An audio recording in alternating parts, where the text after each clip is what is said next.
Should David in Ohio use 457 funds to do an in-plan Roth conversion in his 403B plan? And should he hire a financial advisor?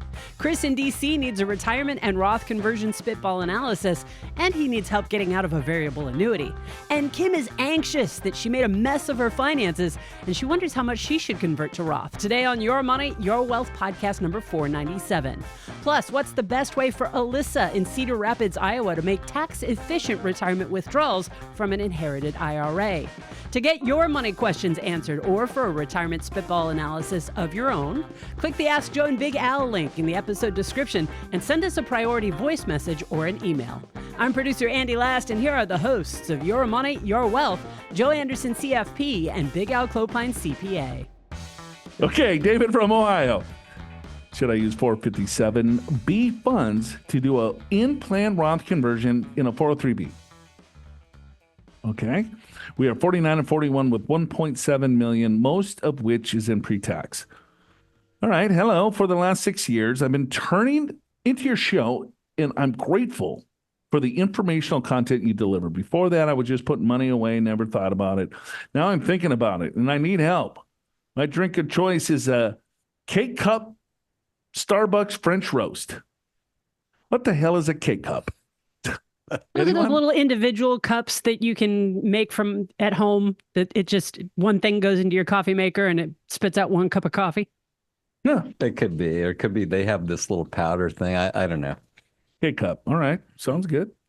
I'm 49. Wife is 41. Since my late teens, I've been contributing money to different pre-tax retirement accounts, but have rolled these accounts as I move from job to job. Although I initially contributed to a Roth IRA account in my 20s, my wife and I no longer meet the eligibility requirements due to our combined annual income of roughly $260,000. Regrettably, my wife and I pulled money from our Roth accounts when we first married to fund a down payment on our home, and they have underperformed compared to my pre-tax accounts, resulting in a majority of the funds being in pre-tax accounts. Here are the details. He's 49. He's got $1.1 million total.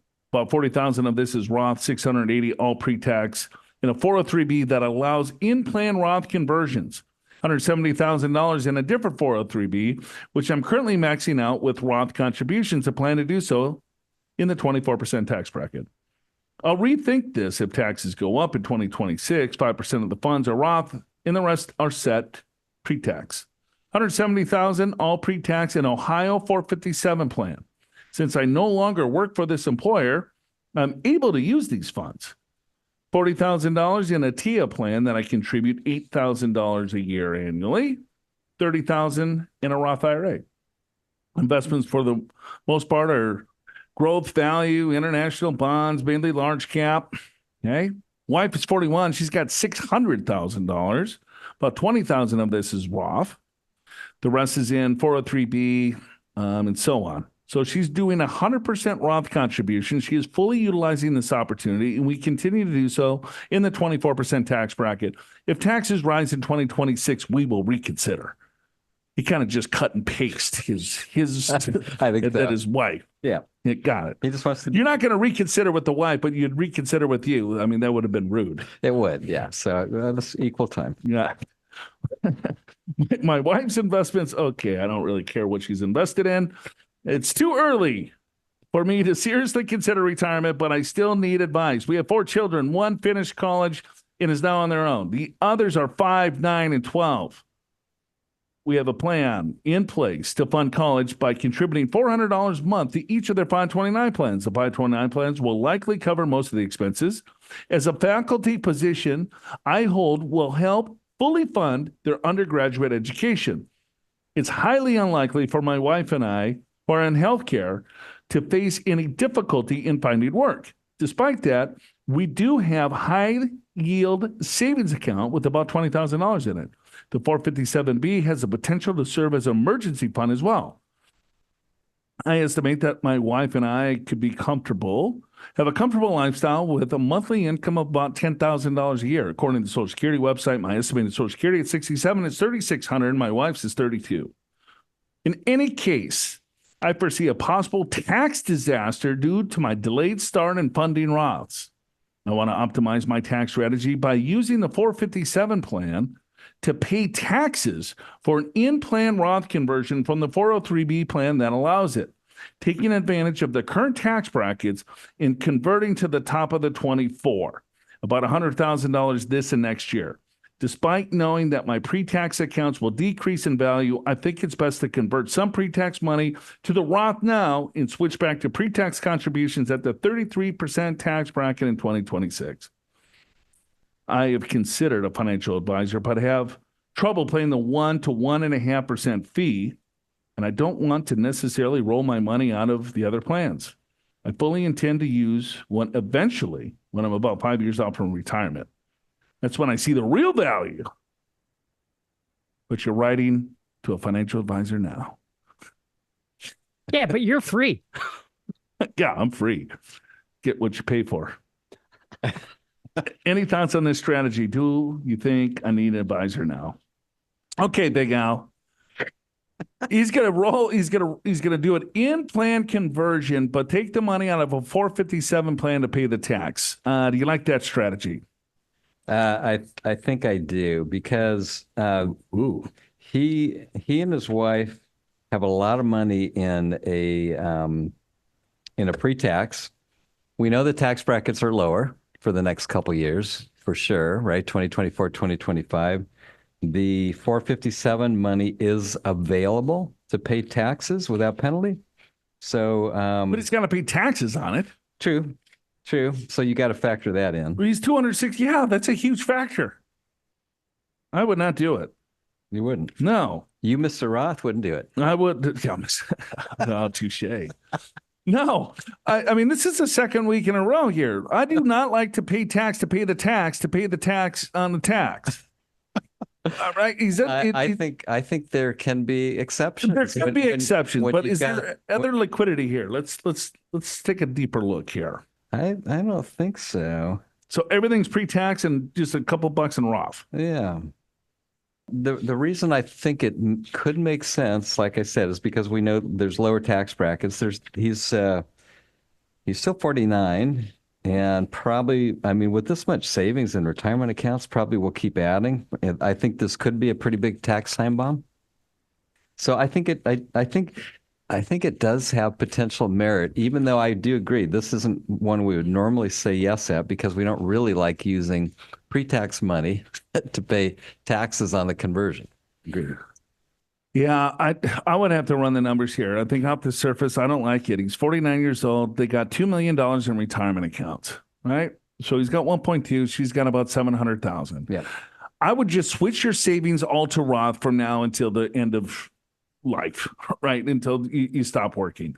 That $2 million will continue to grow. Maybe one spouse will stop working. The tax rates, I don't know.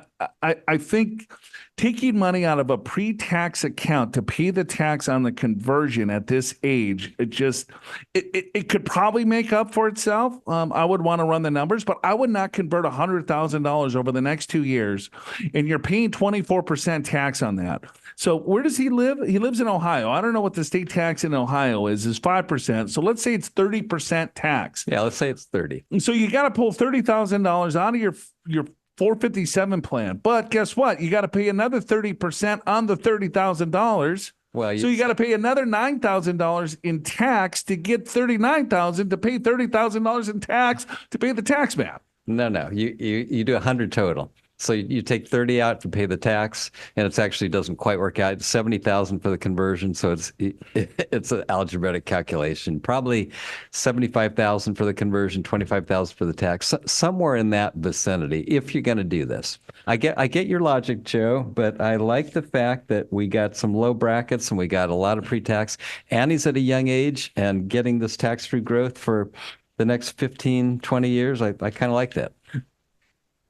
The point is that he's going to pay another $15,000 in tax to the conversion. So you have to look at what your effective rate is today, what the effective rate is going to be in the future, and to see is that rate going to be lower today or the same in the future. If it's the same or lower today, then absolutely do it, depending on what tax brackets that you think. But you want to live off of $100,000 a year or $10,000 in retirement.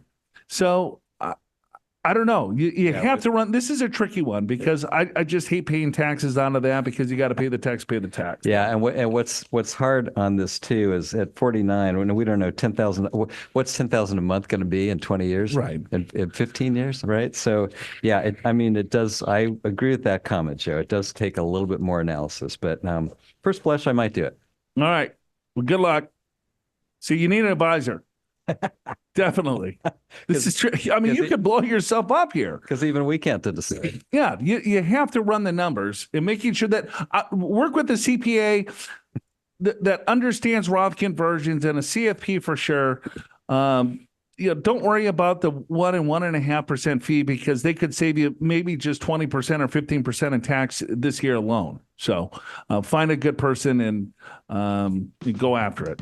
If you're like nearly half of YMYW listeners who have never paid for the advice of a financial planner and you're still not quite ready to take that leap, you can get an idea of how long your money will last in retirement with our new financial blueprint tool. It provides personalized insights, identifies potential shortfalls, and suggests actionable steps to help you secure your retirement future.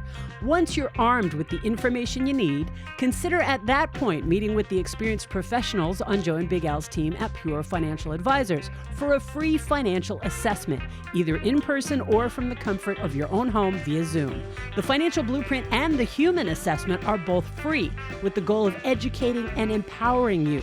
The Pure team will help you develop a thorough financial plan that goes beyond the basics, offering guidance that addresses both your unique immediate needs and your long-term retirement vision. Now, you know how Joe and Big Al always say they don't give advice? That's because Pure is a fee-only financial planning firm that only gives financial advice to clients. At the end of the assessment process, you can decide whether becoming a Pure client can add value to your financial life and what those next steps look like. Get your financial blueprint and learn more about the assessment process. Click the links in the episode description to get started. Hey, Joe, and I'm a big boy now, Al. Okay. I live in Washington, D.C. with my dog and 3 kids, twins that are 5 and 9 years old. My wife is a wine snob and likes to sip Pinots from the Willamette Valley. Willamette. What? Willamette. It's actually in Oregon. It's Oregon wine country. It's south of Portland. That's good. Willamette. Willamette. Sounds a little... Wee. I'm more of a pedestrian with my tastes and enjoy Corona with lime during the summer months. Our dog is an 11-month-old Pomsky. My wife is 44. I'm 45. We cruise around in a 2013 Honda minivan. Here's the numbers. It's been a long day. And I'm going to blow up most of these questions. We can do it, Joe. It'll be fun. A little tongue-tied, a little tired, but here we go. This is, do we know, who are we talking to? Chris. This is Chris in D.C. $1.2 million in a traditional IRA, $100,000 in a Roth, $20,000 in I-bonds, $175,000 in a variable annuity, $575,000 in a brokerage account, $100,000 in cash. Did you add all that up, Big Al? Yeah, if you're keeping score, it's $2.2 million. $2.2 million at 44 and 45. Excellent. Way to go, Chris. No wonder why your wife's a wine snob. Wine snob. I would be too. Our income can fluctuate a lot year to year. In a bad year, we make $325,000, but in a good year, we can make as much as $600,000. Our living expenses are pretty high with 3 kids plus the dog and a mortgage at about $225,000 per year. We want to retire around 65 and plan to spend $225,000 per year in retirement. $137K in today's dollars. How did you come up with $137,000 in today's dollars? Chris apparently has it dialed in. Got it. He's got spreadsheets, you think? I think so. All right. He maxes out his 401k tax deferred every year and planned to do so even when their income isn't on the high end of the range that he gave. When we make a move, when we make more money, we could save another $75,000 to $150,000 a year in our brokerage. I figure about half the time we're on the low end need. So the income we can make and the other half we're closer to the high end, whatever that means. Half the time he makes 325, half the time he makes 600. Must be rough. That's what I get. Got it. First question. Are we on track to retire? Yes. The answer is a resounding yes. So here's the math. So you start with 2.2 million, Joe, and you add, I said, because half the time they're adding money plus 401k, I added 75 grand a year, 6%, 20 years, they end up with 9.7 million. With their spending at 225, it's a 2.3% distribution check. No problem. Okay. But he's saying 225 per year in retirement. So he's already doing the math on that. So 225 into the, what, $8 million or 225 and a 9.7. Oh, 9.7. Yeah, That's it. 2.3. Okay. Yeah. That sounds pretty good. Yep. Second question. What should my strategy be around Roth conversions? All right. Let's see. You got $1.2 million in retirement accounts. He's going to fully fund the retirement accounts, and then the extra he's going to put in the brokerage accounts. He's at 375 or 600. So he's in very high tax brackets no matter what. Yeah. What should the strategy be? Do you think he should convert? He's 45, or his wife's 44, he's 45? Well, if he makes 325,000 at least for the next 2 years, Joe, he's in the 24% bracket. Maybe those years you think about doing a Roth conversions, but the higher income years you don't. Simple as that. Yeah, I think the 24% tax bracket's a good bracket for Chris. He's young. Me too. I think it will behoove him to have Roth IRA dollars compounding over the next several years. By the way, that goes up to about 400,000. And with the standard deduction, let's say 425,000 of income in rough numbers, which means he could convert about 100 grand in a low year based upon what he told us. Yeah, I think in a low year, you do some larger conversions. In a high year, you don't. You don't. Mm-hmm. Yeah, we'll just look at that 24% tax bracket, the top of the 24. I think that's the right bracket to go to. Yep. All right. I agree with that. We're on the same page. So I max out my 401k tax deferred every year and plan on doing so even when our income isn't on the high end. Okay, I already read that. But that's very clear. It's very clear now. Yes, do conversions on the low end and not on the high end. Okay. All right. Let's go to the third question. Okay. Third question. I want to get out of my variable annuity, and I'm outside of the period where I incur a surrender charge. Fees are about 1.25% per year on it. Should I jump ship? Thanks. Love the show. Yes, jump ship for sure. You're probably paying more than 1.25% for a variable annuity, but let's just say it's 1.25%. I don't care if it was free. I would jump ship. And the reason for that is that a variable annuity is going to grow tax deferred for you, which is great. You're not going to pay a lot of taxes on the growth because it's deferred. But guess what? All of that income is going to come out as ordinary income. So you're already going to be in a pretty high tax bracket with the amount of money that he has in retirement accounts and the amount of savings that he has in the retirement account. I would look at what the basis is first, and then I would probably jump ship. Now, one other thing, Joe, if it's in a retirement account, no problem. If it's not in a retirement account, jumping ship means 10% penalty on the gain part. Correct. So if that's the case, then you probably would roll it to another annuity that doesn't have those charges. Yeah, there's like fee only. This is going to be a tough day. There's a fee only.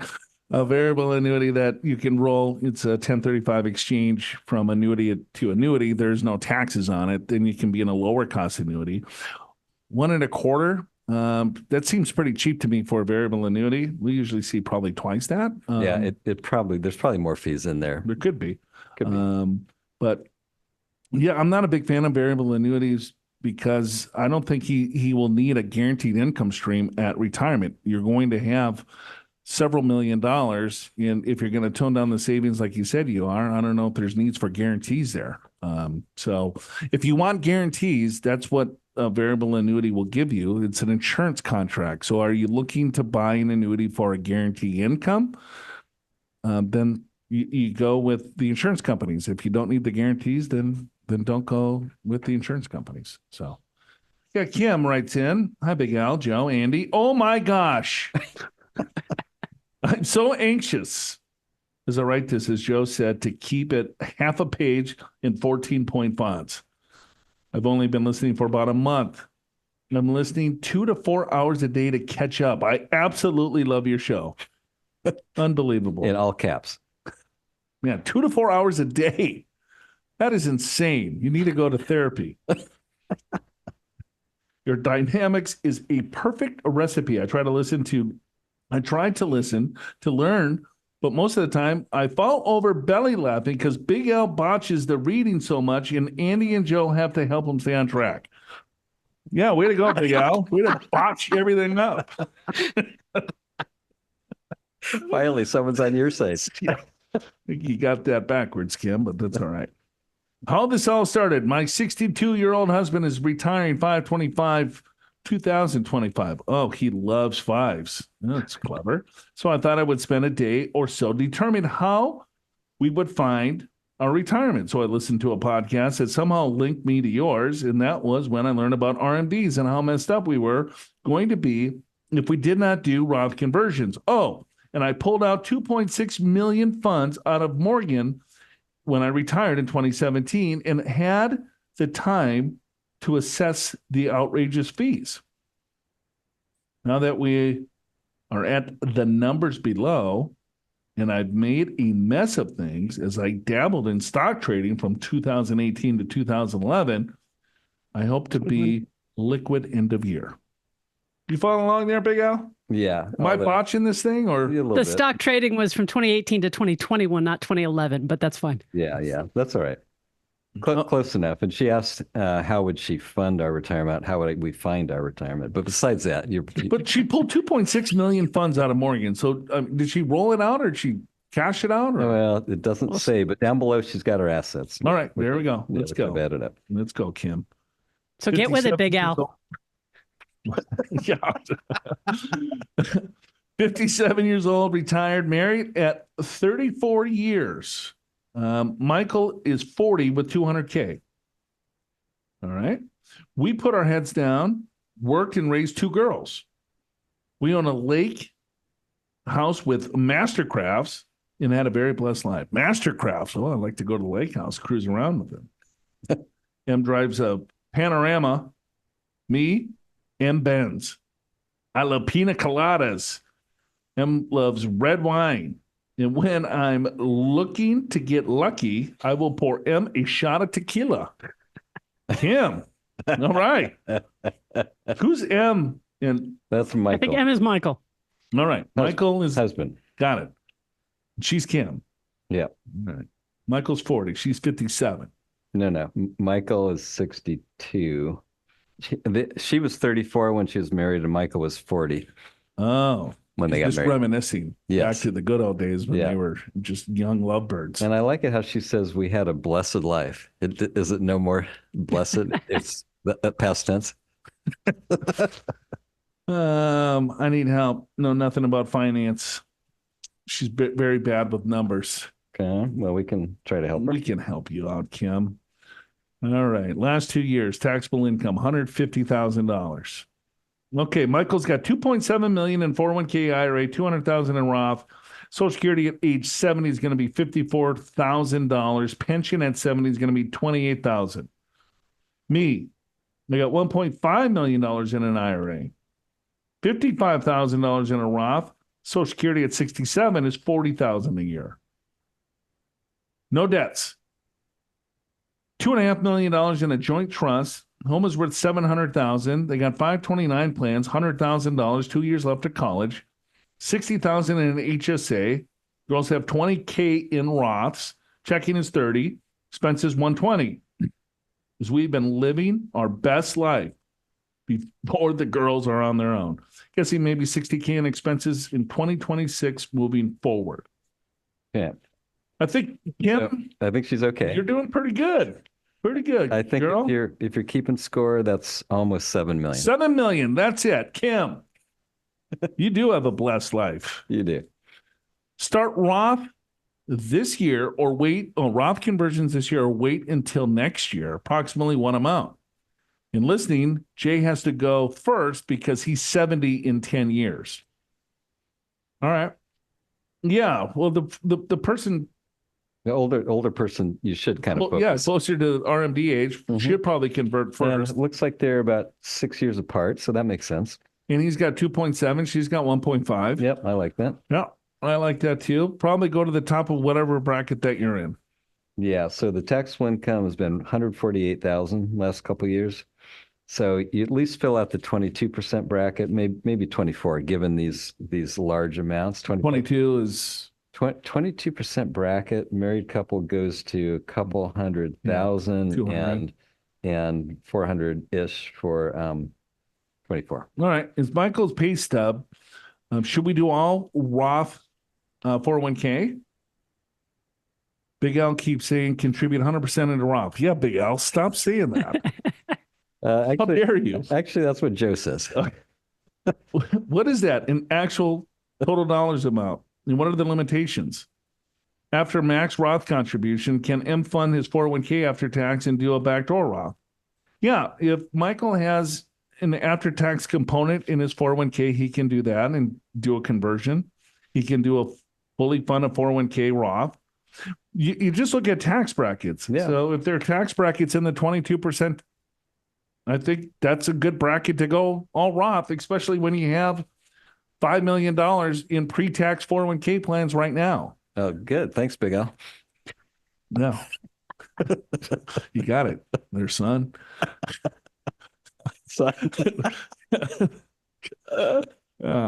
Okay. Can't wait to go home and have some lemonade. Watch a Hallmark movie. Yeah, watch some Hallmark movies. Cry on the couch.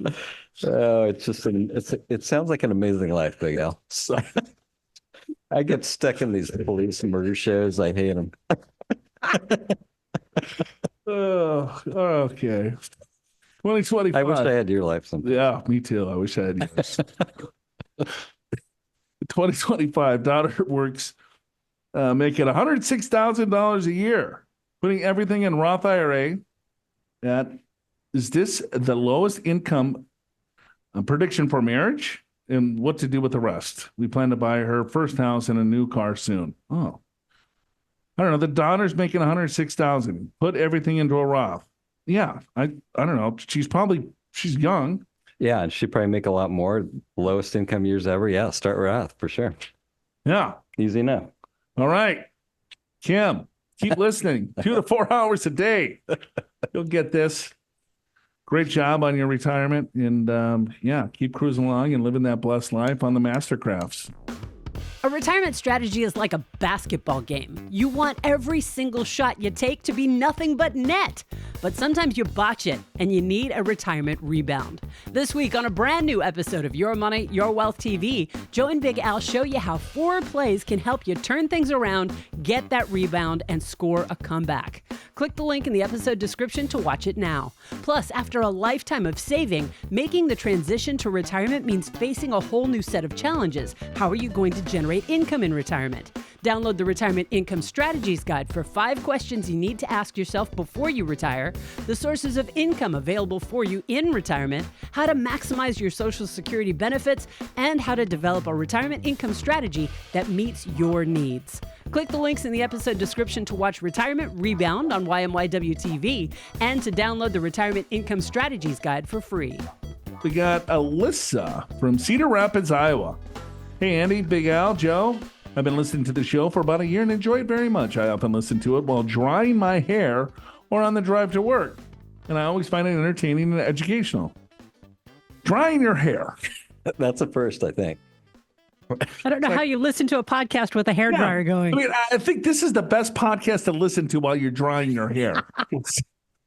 I think you're right. Only because if you only catch about every 10 words, it's good enough. It's good. It's perfect. Yeah.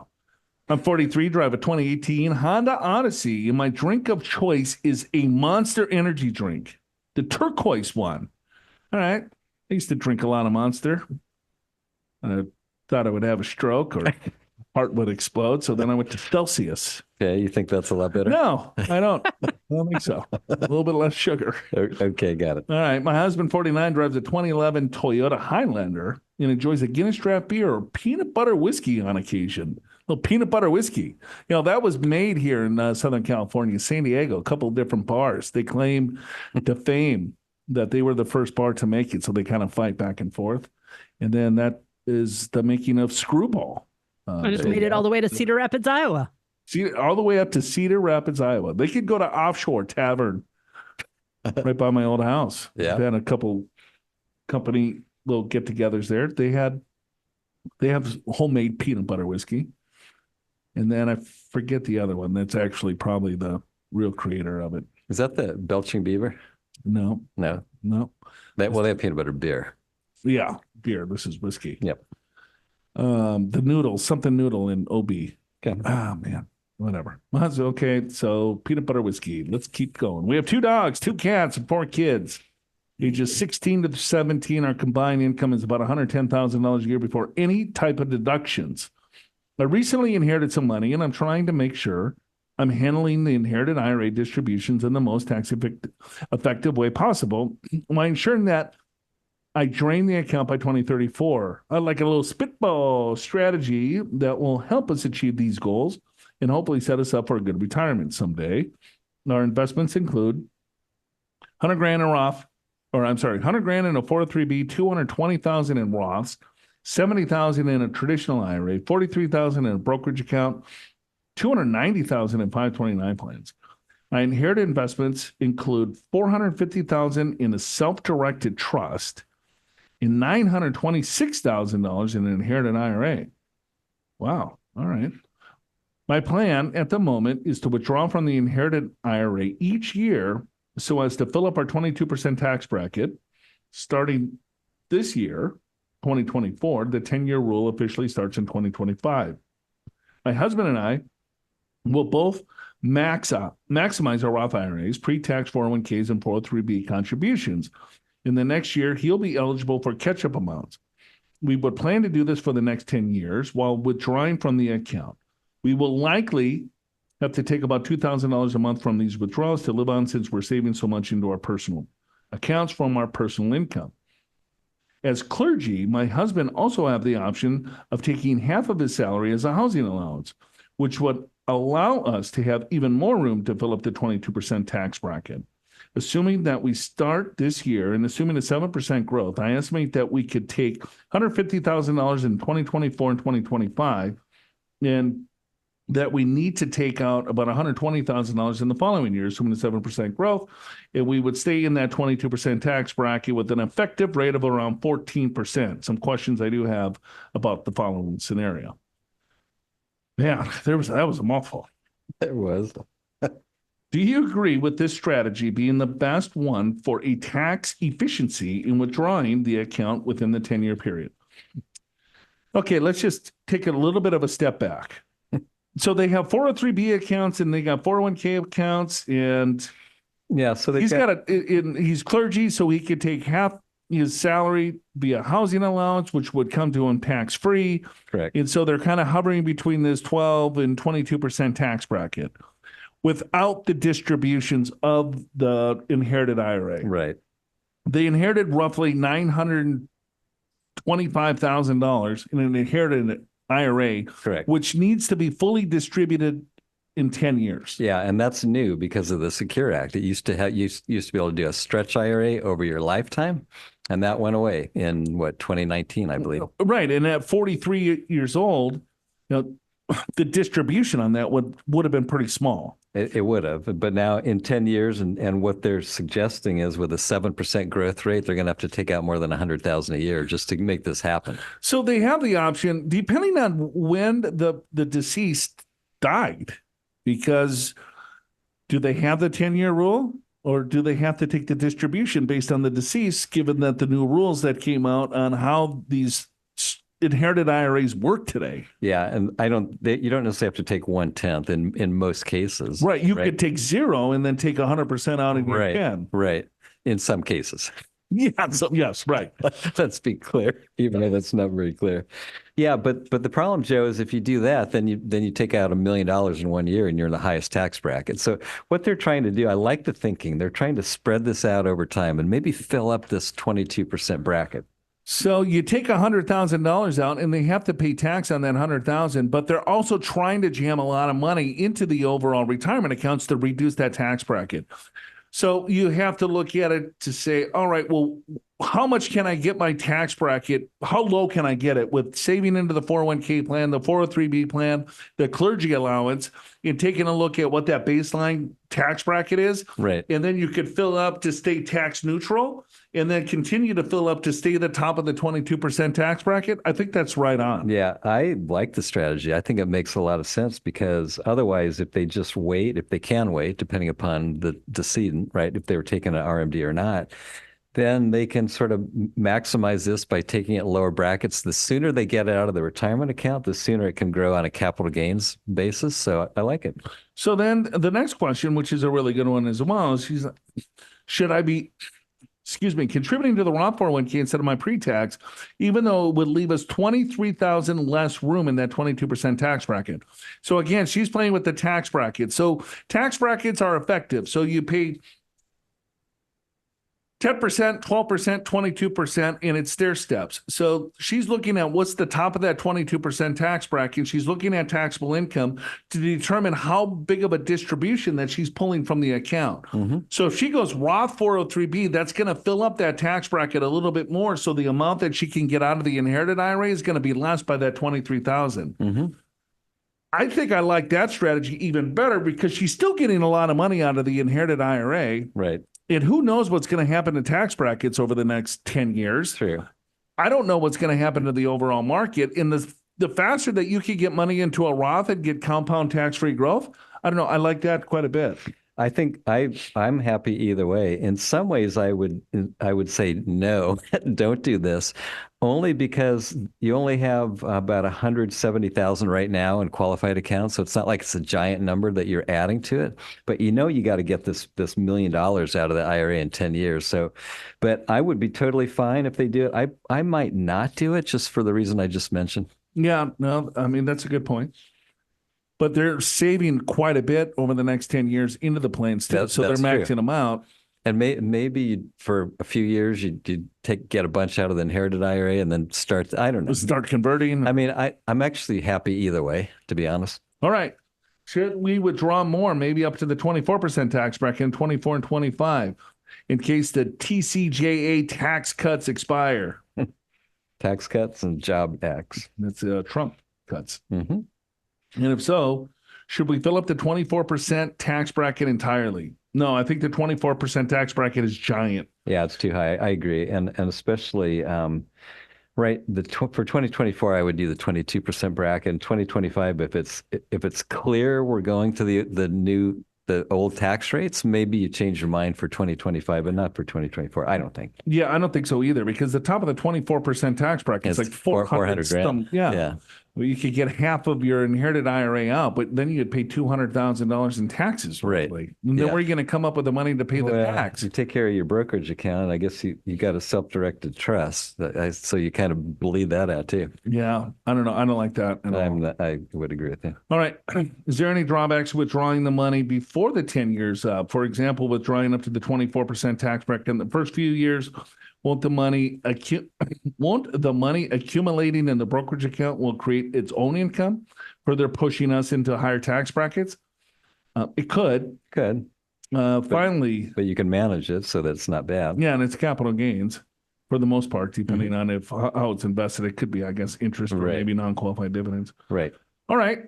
Finally, I am trustee of my own inherited trust. I am told by a friend, also a tax attorney, that I should just move the money out of the trust and put it into my brokerage account to simplify taxes, etc. Is there any reason why I shouldn't do this from a financial perspective? Thank you in advance for any advice you could provide. I feel very overwhelmed and sincerely appreciate your thoughts. Don't feel overwhelmed, and this is not advice. So I'm not sure who passed. She was the beneficiary of a retirement account, so we kind of talked about the strategy there. I would not go in the 24%. I like the 22. If you want to go in the 24% in 2025, maybe, but I wouldn't blow. I'd be careful of how much that you put in there, maybe a little bit in the 24. So she's also has this trust. She was now the successor trustee. Correct. I would establish my own trust, a family trust, or you could put it in a separate property trust. Okay. You could keep it in the trust. The only reason you keep it in the trust, you continue the trust going, is your creditors don't have access to the funds, right? That would be the primary reason. Although the tax rates can be higher if you leave it in the trust, unless you distribute all the income. I think for simplicity, I would be probably inclined just to blow it out. But the reason why people keep the money in the trust is to avoid any issue with creditors down the line. Because if it's your own assets, it's very difficult to get that asset protection. But if you inherit a trust, you get asset protection. Yeah, but then you're subject to trust tax. I know. That's what I'm saying. It's not a silver bullet. Right, because it's not subject to creditors because it's basically kind of irrevocable trust. Because you don't own it. You're a trustee. You have access to it, but you don't own it. So if you went bankrupt, it's not an asset of yours, so it's still there. But you would have to distribute 100% of the income out. Yeah, to avoid the tax problem. Yep. So to me, it's a big amount, but what would sway it is if it were like in the $1 million range or more. I might think about that. Yeah, I don't know. Simple's better sometimes. Yeah, I agreed. So, all right. Hopefully that helps. We done? You're done. You get to go home now. All right. Thank you all. Andy, great job as always. Thank you. Big Al. Thank you for sticking it out. Thanks for toughing it out, Joe. Oh, yeah. No problem. Big Al, thank you so much. It's fun. It was fun being Big Al for. It's fun being Joe for one question. Oh, can't wait to go and watch those Hallmark, those feel-good movies. I'll send you a movie list. Yeah, Harrison Ford is my favorite actor. Isn't it? I think I did say that, yeah. Okay, that's it for us. We'll see you guys next time. Show's called Your Money or Wealth. It just goes to show you, it's you, the listeners, participating in YMYW that make it so much fun. This show would not be a show without you. If you enjoy YMYW, please tell your friends. And don't forget to leave your honest reviews, comments, and ratings for Your Money or Wealth in Apple Podcasts, on YouTube, and in all the other podcast apps that accept them, like Amazon, Audible, CastBox, Good Pods, Pandora, Player FM, Podcast Addict, Podchaser, Podknife, and don't forget Spotify. We're on all of them. Your Money, Your Wealth is presented by Pure Financial Advisors, a registered investment advisor. This show does not intend to provide personalized investment advice through this podcast and does not represent that the securities or services discussed are suitable for any investor. As rules and regulations change, podcast content may become outdated. Investors are advised not to rely on any information contained in the podcast in the process of making a full and informed investment decision.